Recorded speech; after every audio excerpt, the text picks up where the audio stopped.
Hi guys, welcome back to my channel. Today we are in the kitchen cooking up a keto side dish. So stay tuned and let's see what we're cooking.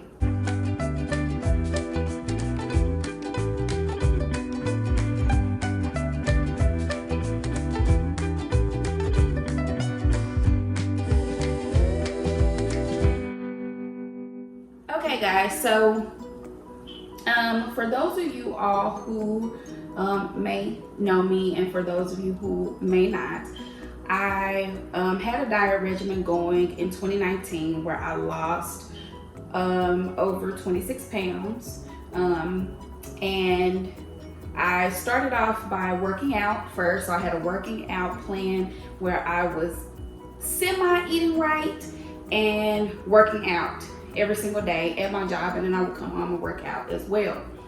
Well, later, or through the mid part of the year, I switched up my eating habits and I started a keto meal plan, which the pounds just started flowing off after that. So this year, I have gained some of that weight back, most of that weight, or maybe all of that weight back. And I want to start that keto regimen back up this year in 2020. And we are quarantined, we're in the house, so what else better to do than to cook and eat? But if you are going to cook, my thing is, let's cook something healthy, let's cook something that's going to benefit us. So I wanted to share with you all this keto side dish that you can pair with anything. It's good paired with a steak. My favorite is a good ribeye. You can pair it with a piece of grilled chicken or grilled fish, tilapia.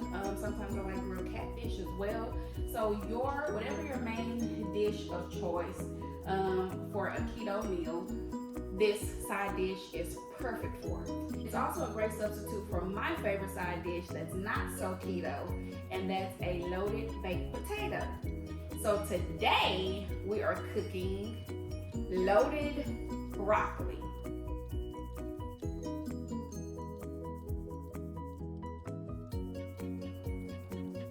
Okay, I get that they may not sound as good, but think about it. Loaded broccoli.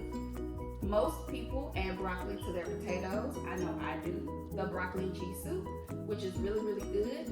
So I thought of the idea, loaded broccoli, which is really, really good. It's a really good keto side dish that most people who are on keto do as well. So don't knock it until you try it. Trust me, it's going to be really good. Okay, so one of the first things that you're going to start off with is a head of broccoli, which I already have chopped and prepared here. So we're just going to put this one to the side.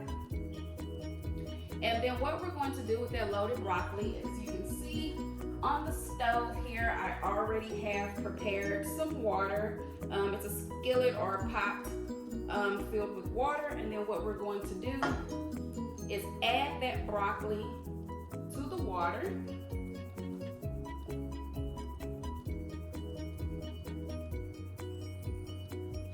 And then place that on the stove. And then we're going to turn that stove. I like to put it on medium high so it can boil, because you're going to want it to boil. Now remember, your broccoli cooks really quickly, so you're going to want to keep an eye on it so that it doesn't turn that dark hunter green and that mushy texture. And it's only going to be in the skillet for maybe about 5 to 10 minutes. It's up to you on how crunchy you like your broccoli or how solid you may like your broccoli.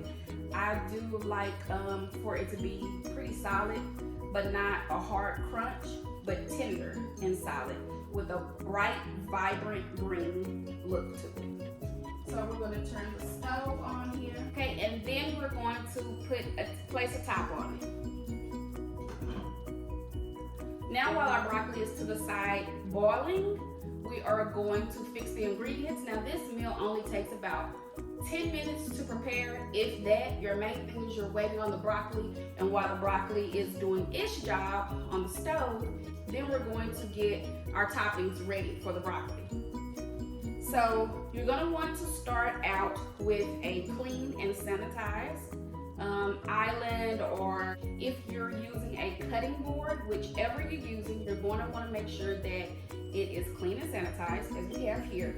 And then I have some bacon here that I have already cooked and prepared. We are going to chop that up for our bacon bits. And then we're going to put that to the side. And then next, we're going to start with our freshly washed green onion.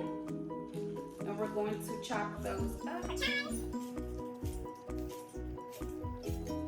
And it depends on how much you are making.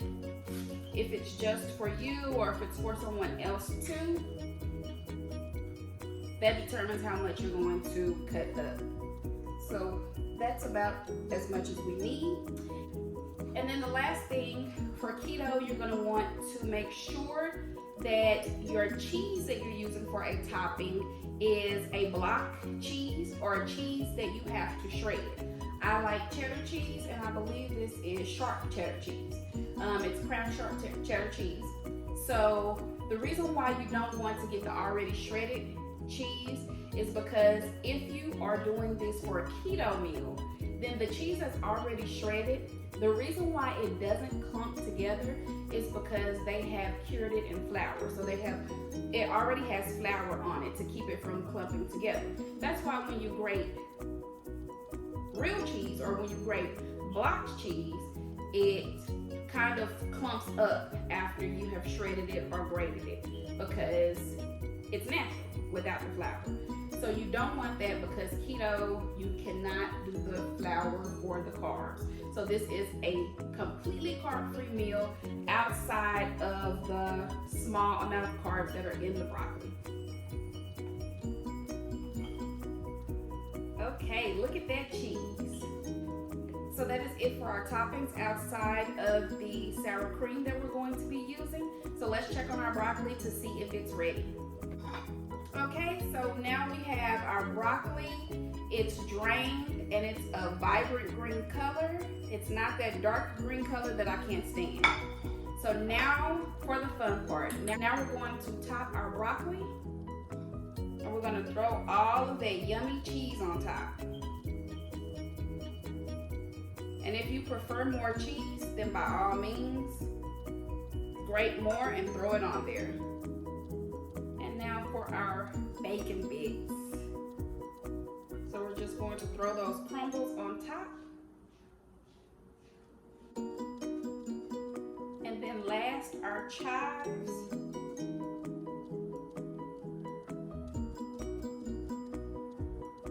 Get all those yummy chives on there. And this is very optional, but if you want to, you can also add sour cream. Now it's time for the taste test.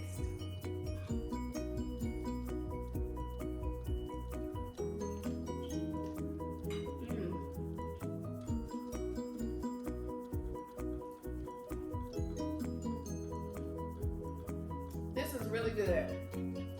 Thank you guys so much for joining my channel. Please like and thumbs up this video if you love what you just watched. Also, if you would like to see me create more videos with keto meals. Also, I've been thinking about filming my keto journey just to show you my progress each week. So I may just drop videos, weekly videos of that as well. So comment, let me know what you would like to see from me in the future. And don't forget to hit that bell and subscribe to my channel. Thank you all for visiting.